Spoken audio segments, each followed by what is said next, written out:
Add one thing to the weapons. Industrial strength became more important than ever before. As the war got longer and longer, and more based on attrition. Who could produce the most goods?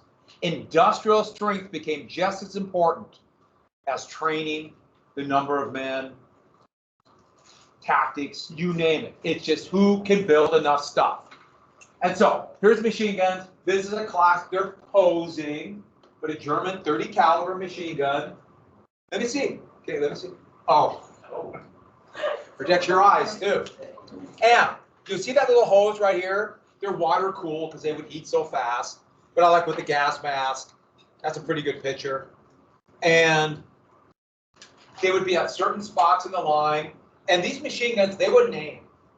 When the enemy attacked, they just spray bullets out. They try to go in a small little arc and spray bullets. Then hopefully the next machine gun will be in the same arc so they overlap. And just put as many bullets, as much lead as possible. This is an American with a French Lewis gun. They jammed all the time, but it was lightweight. These are Austrians with a machine gun. Everyone thinks about the machine guns, and they would become a key part in the battlefield, and boy, did the men hate machine gunners.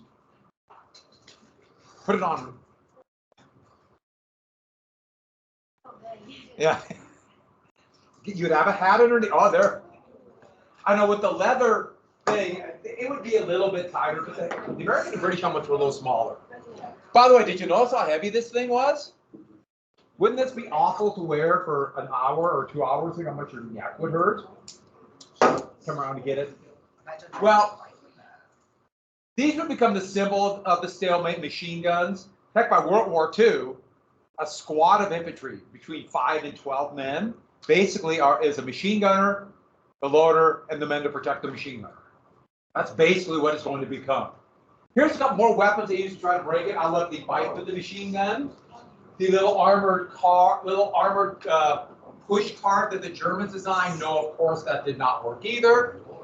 Yes, they did think about mining rats and putting explosives on it because there are rats everywhere and they pick it up and it would blow up in their face. And yes, both sides experimented with putting bombs on dogs and having them run into the enemy trench and then blow them up. I know, poor dogs. They didn't work very well, but heck, the U.S. Navy, as late as the 1980s, used to work on putting explosives on dolphins to swim under ships and then blow them up. Yeah, I know. Yeah, pretty horrible. Here is a classic picture of showing all the old and new technology together. So that's 1918 with a lance, modern rifle, gas mask, modern helmet, cavalry. Kind of amazing shot. But artillery was the big weapon. Artillery was the killer. And both sides realized heavier and heavier artillery. These are 155 millimeter shells. This is, they called it a trench mortar, but it was a howitzer that shot a high arcing shots that would go into the trenches. Not very long range, but they could get heavier, more explosive shells. Here's riding a 250 millimeter one. A German was kind of comical on that. That's an American's with 105 millimeter. And so artillery was the killer, as I mentioned before. But other new weapons they tried, for example, a flamethrower, and they experimented with this as early as 1915. And flame has always been a good weapon. If anybody knows anything about history of the Middle Ages, you might have heard of something called Greek fire that the Byzantines used. Flamethrowers back as at 700, 800 CE. And so this one, jelly gasoline with a few ingredients that would put in to keep it stabilized, and they would shoot it out as, by 1918, these are French flamethrowers, they go out about 50 feet. And by World War II, about 100 yards. And the big thing is, no, you're probably not going to hit many people, but if you're shooting through the little parapets or trying to stick their head up and all of a sudden flaming gasoline comes at you, what do? You duck, and therefore opens up for an attack. But these are highly trained men, and I think you can probably see the problem.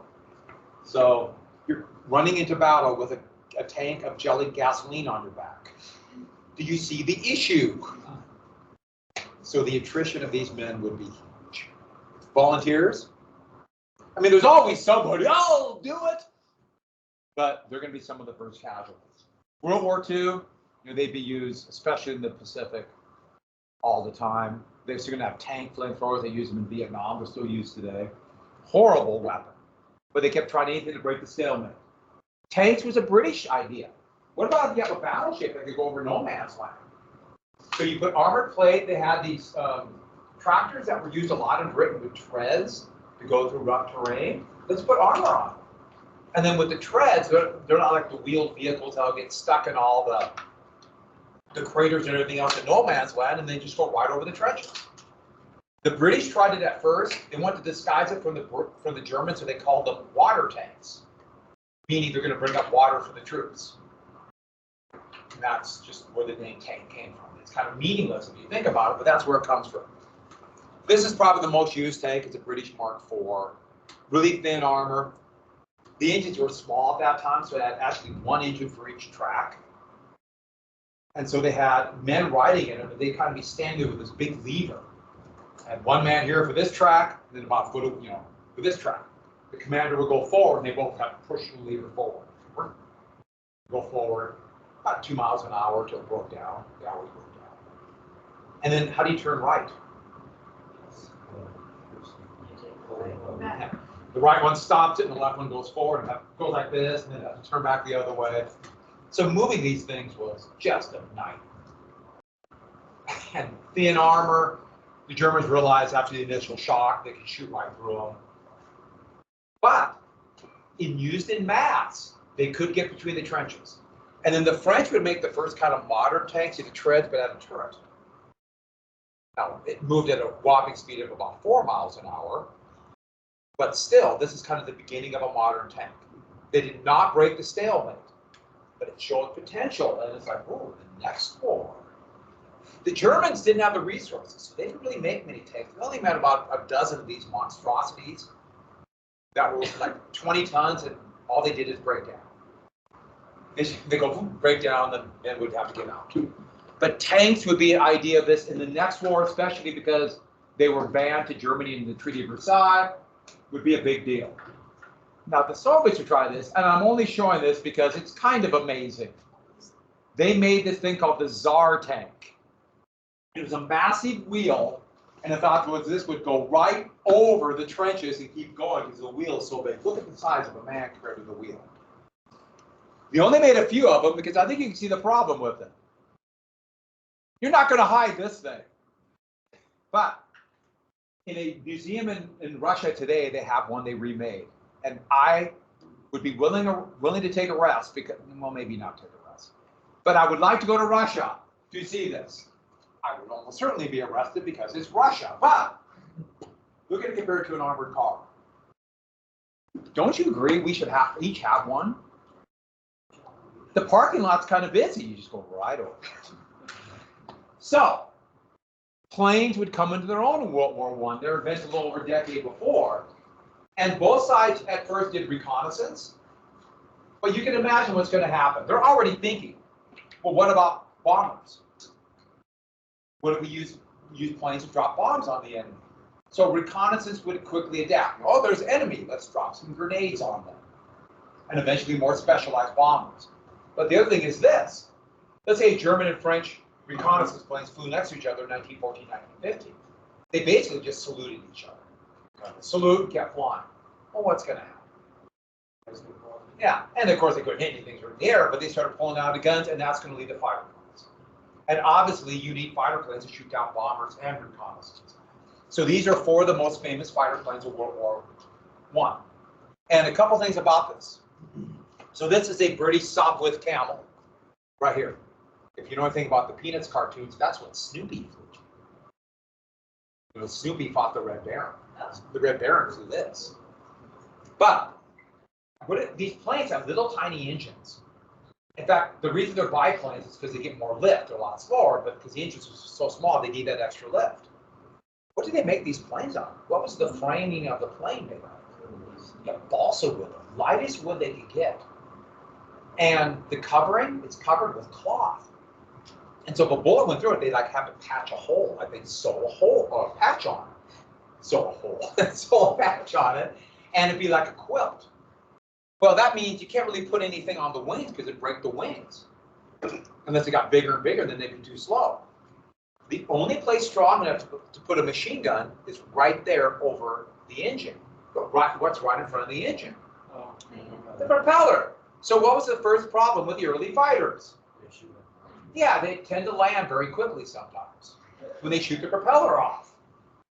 The French put steel plates on the inside, so it sometimes bounce in the pilot's face, but they can fire.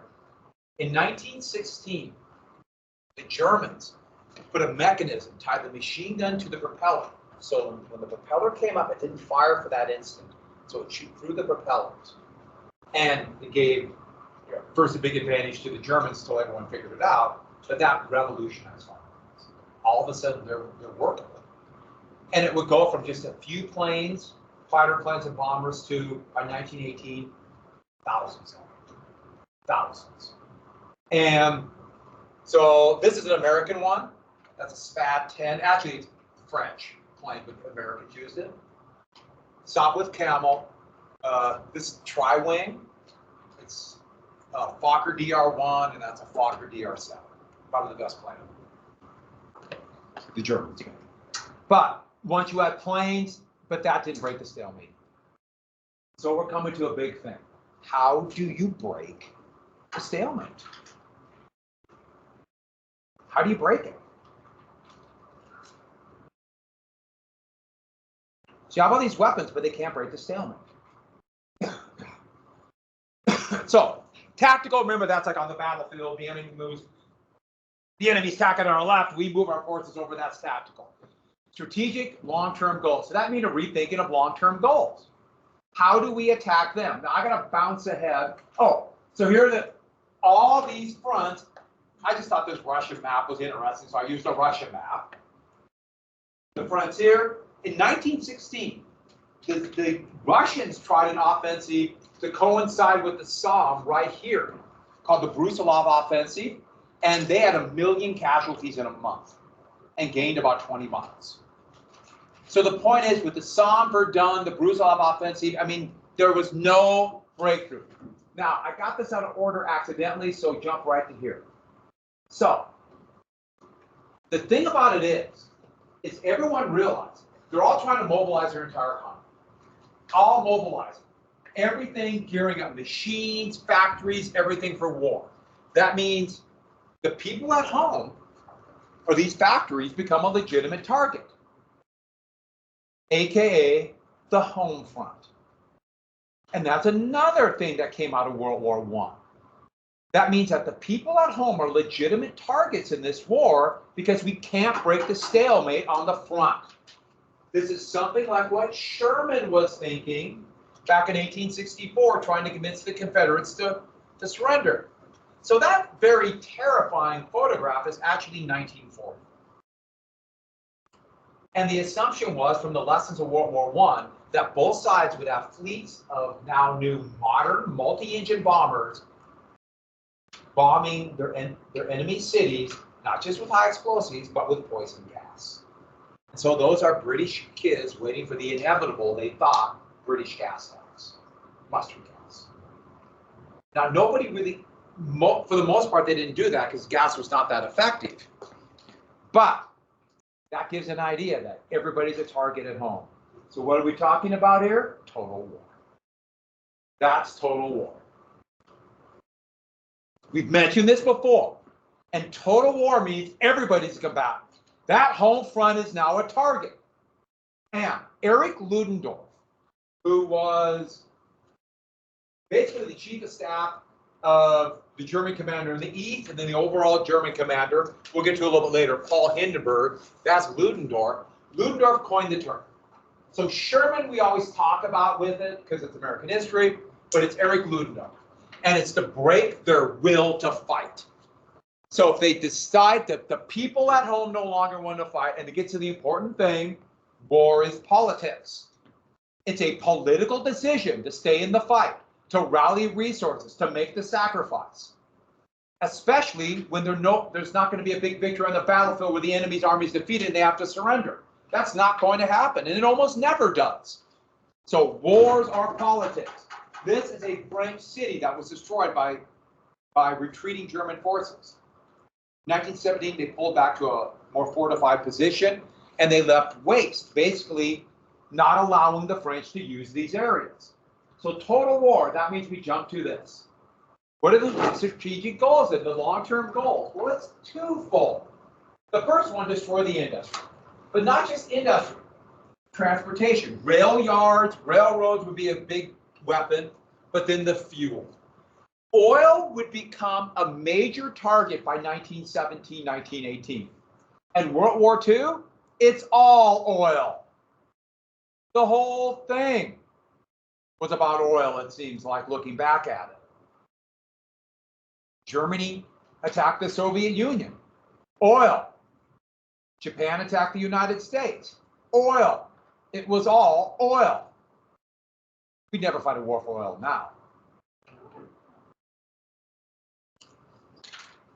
Never. Oil, this resource. But it's hard, especially then, to knock out transportation. But if you kill the workers, you can't run a factory. You terrorize them, they won't work as hard. You make their life hell, they will not work as hard. So point two of total war is terror. To bring the war to people's home, to give them a chance or increase the chance of them dying or at least suffering, make the war so horrible. And the thing about this would be why terror is effective is it's kind of random. The randomness of death, who's affected more by the disease that comes with starvation, or for that matter, bombing from the air. Therefore, morale will drop, not just at home, but also on the front line. If you're on the front line and your family might be bombed, that will directly affect your morale at the front. But it's to undermine their enemy's government. They can't protect us. Everyone got that? They can't protect us. And so here are two good examples of this on both sides. Here is a home in London that was hit by German bombs.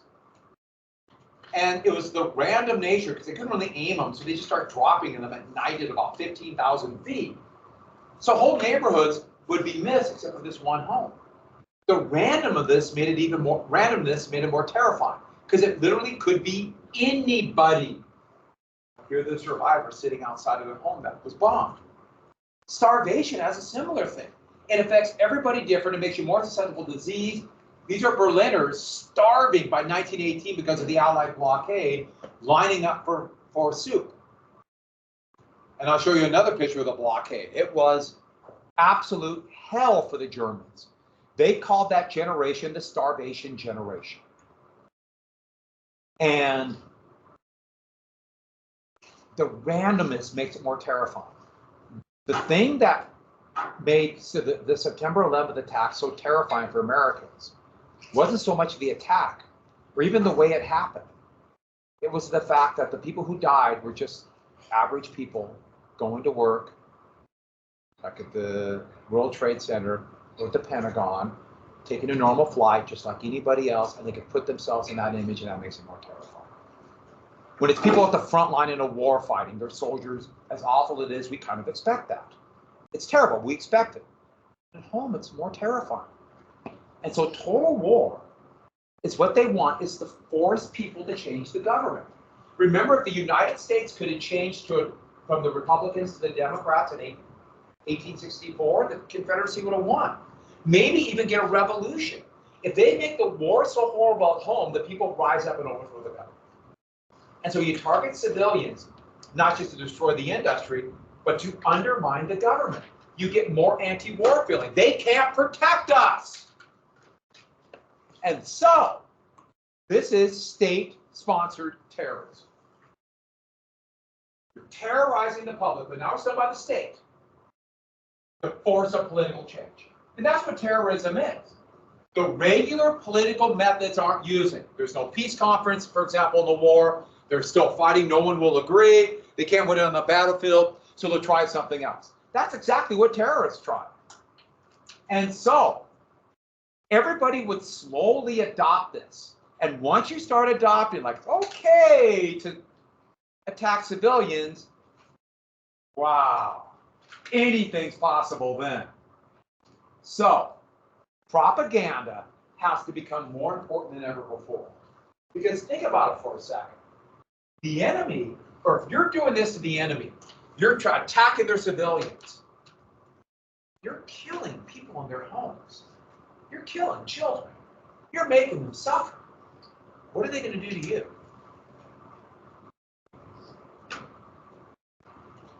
What are they doing to you in total war?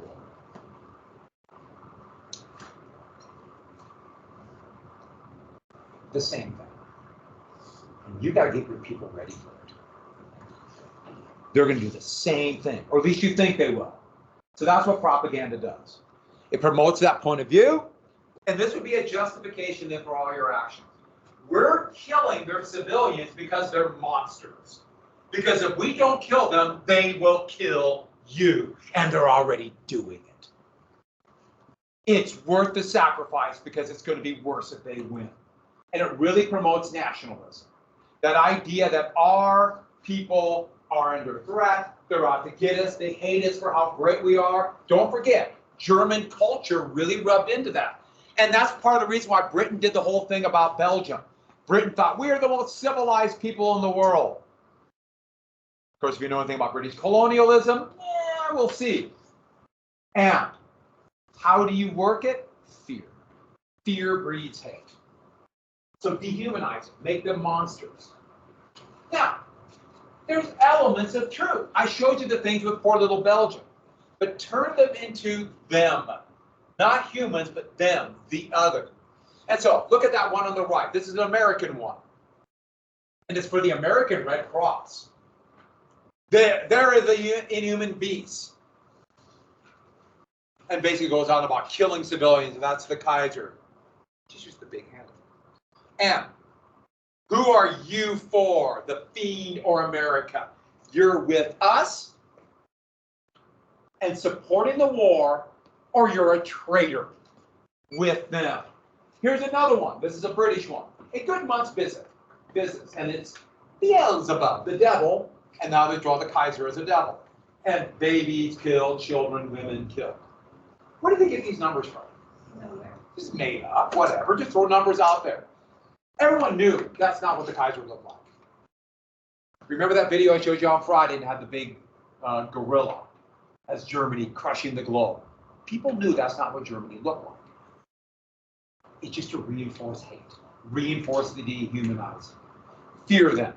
And therefore, they want to get the people, rally you to fight the war, you to sacrifice, to take less food, potential bombing from the air, or your family members going off to potentially die.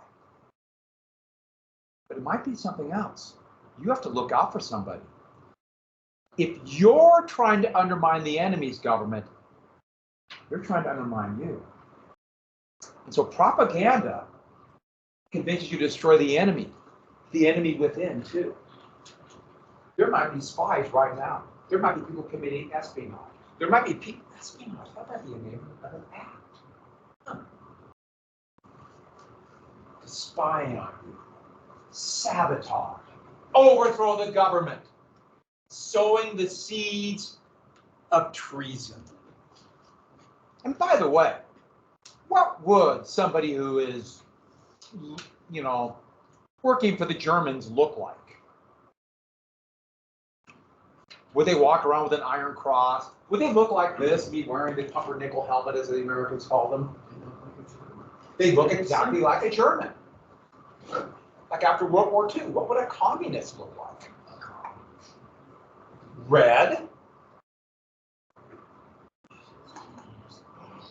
And you said it?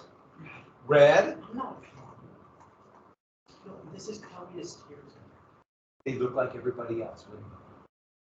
We all could be doing it. What do we really know about Israel?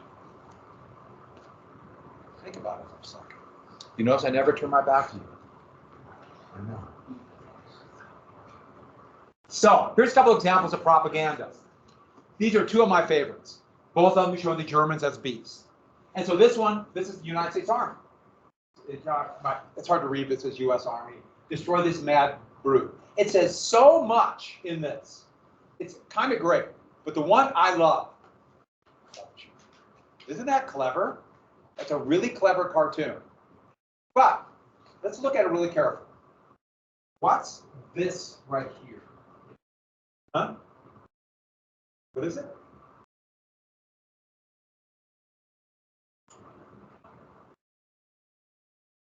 What is it?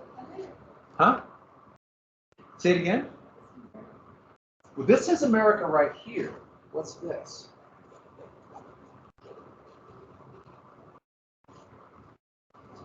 It's water. What water? The Atlantic Ocean. So what has that brute just done? And what's this behind here? That's Europe destroyed by that brute. He's coming for you. And there's no disguising what this implies is going to happen. That's a very clever one. It's like, ooh, that's good. This one, same deal. Blood is spreading, and who's doing it? The evil German with the blood on their hands. And question mark, what's the future going to be if we allow this to happen? But what place is that a poster for?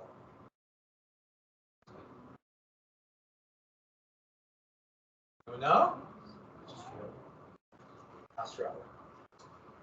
Anyone else see Australia? You see why? If it would have been, let's say, America, they wouldn't have had Australia in there. They would have the globe turned it out of the way. If it was for Britain, they just would have focused on Europe. But they got to turn the globe to have Australia. So that's an Australian poster. I do think that one's kind of cool. Let's go to another one.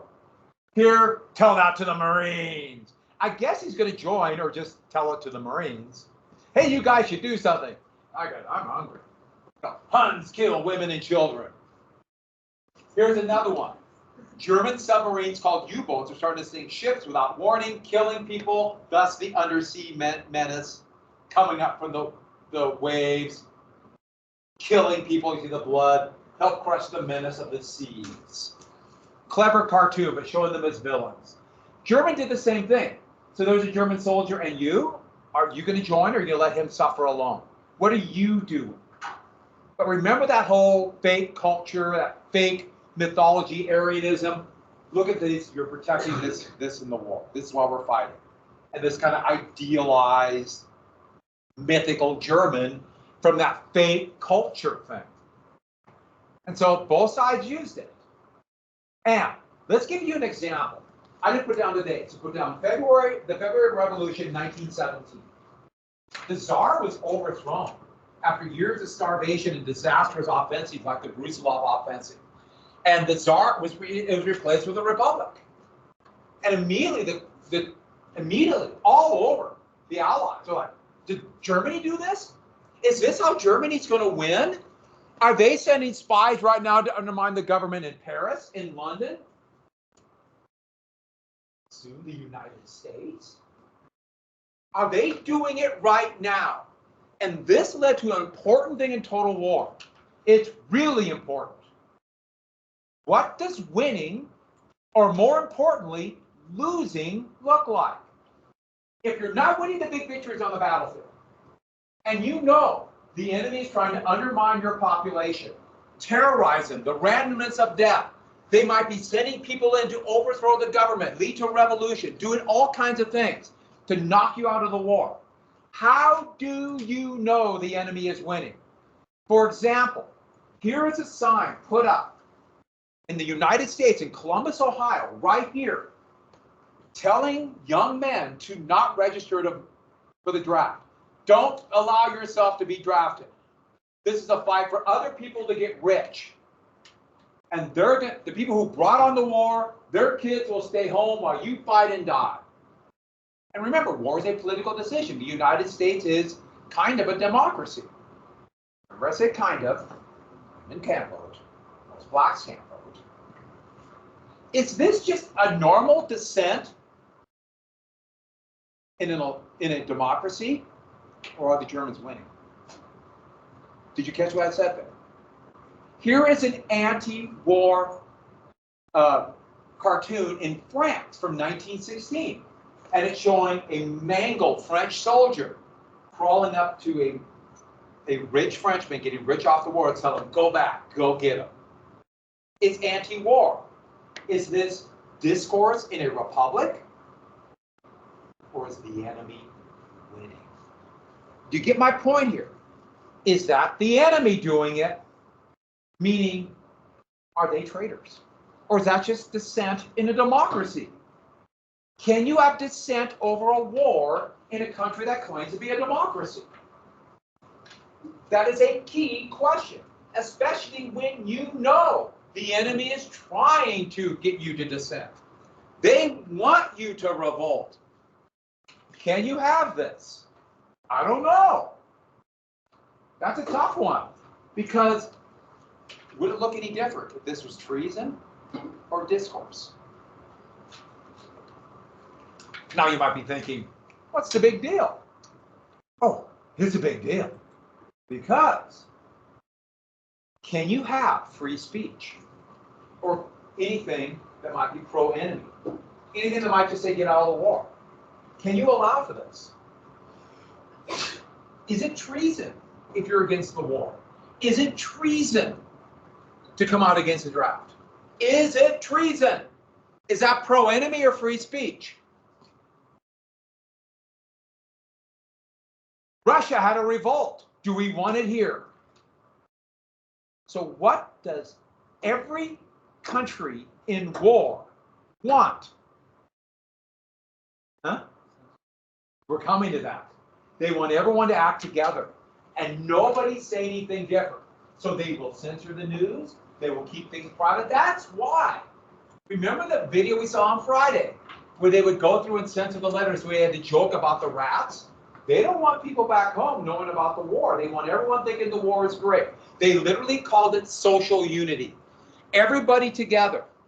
We're all thinking the same. And what are we all thinking? The enemy is evil, and it's worth the sacrifice, or we're dead. And then, what do you do about people who don't toe the line?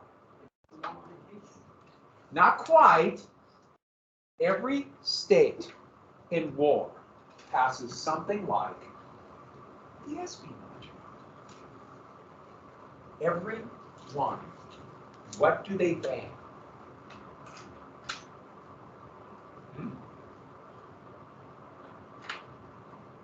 Yeah.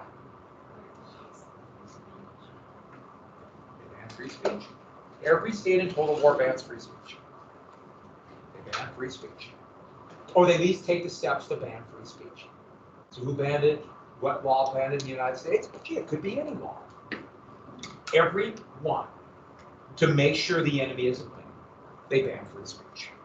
Now, let's say, I'm throwing just a little thing out there. You want to become a dictator.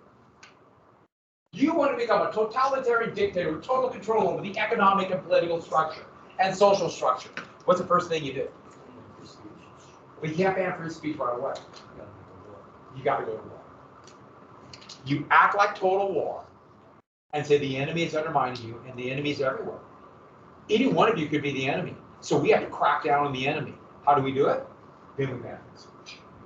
You get everyone scared and convince them it's worth it. How do you convince people it's worth it to ban free speech? Propaganda. The enemy is everywhere. Everybody does it in some way. And that's how you create, in fact, the term would be developed out of total war, called totalitarian state. Anybody know who coined that term? The guy who invented fascism, Benito Mussolini.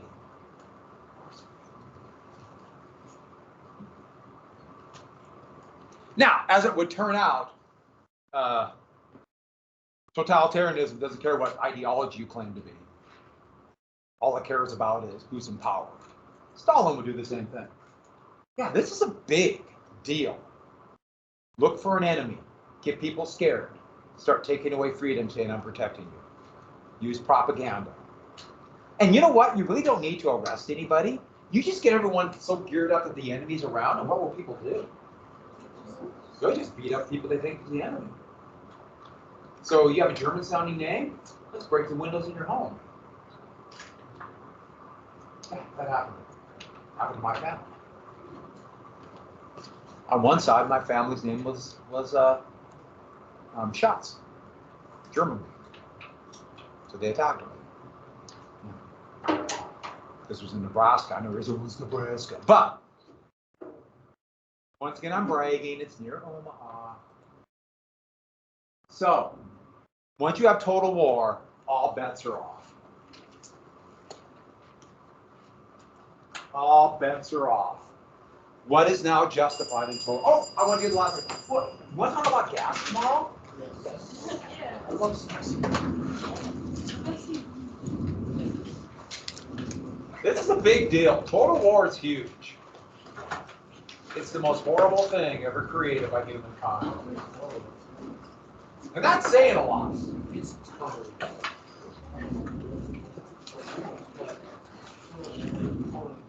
I got total war and healthy skeletons.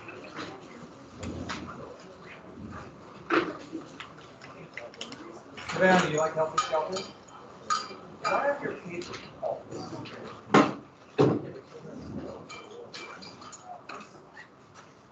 Yeah. No. Why don't I have your paper for cults? It was stolen by gargoyles. It was stolen by gargoyles? I mean, what were they just talking about in Denver Airport? They got a big gargoyle right in the middle of the baggage. Why don't I have your paper? Is it done? Got it? Got to get it done or it's half your price. Totally. Bye, everybody. Well, this is that you learned. Today it's gargoyle day. Nothing but gargoyles. Gargoyle day. Everybody loves gargoyles. I like BMW and miners. Okay.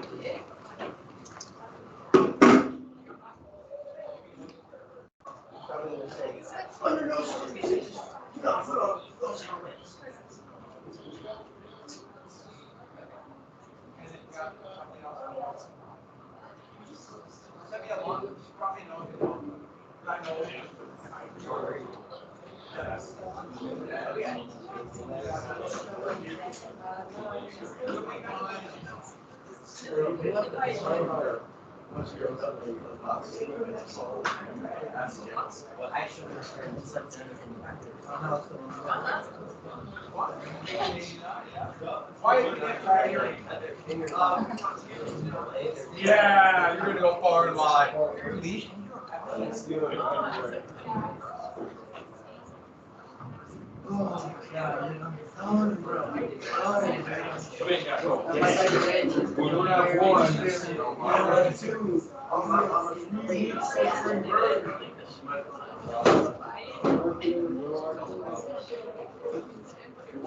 Is that really in English too? You don't know your dad.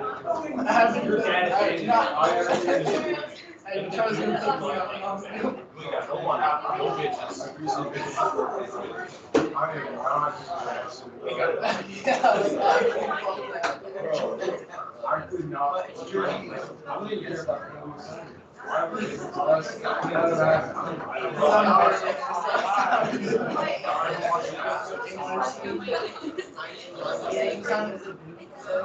Hey, let's do the DBQ today.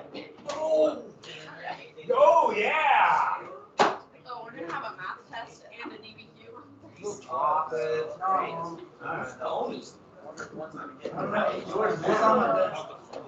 Our entire class.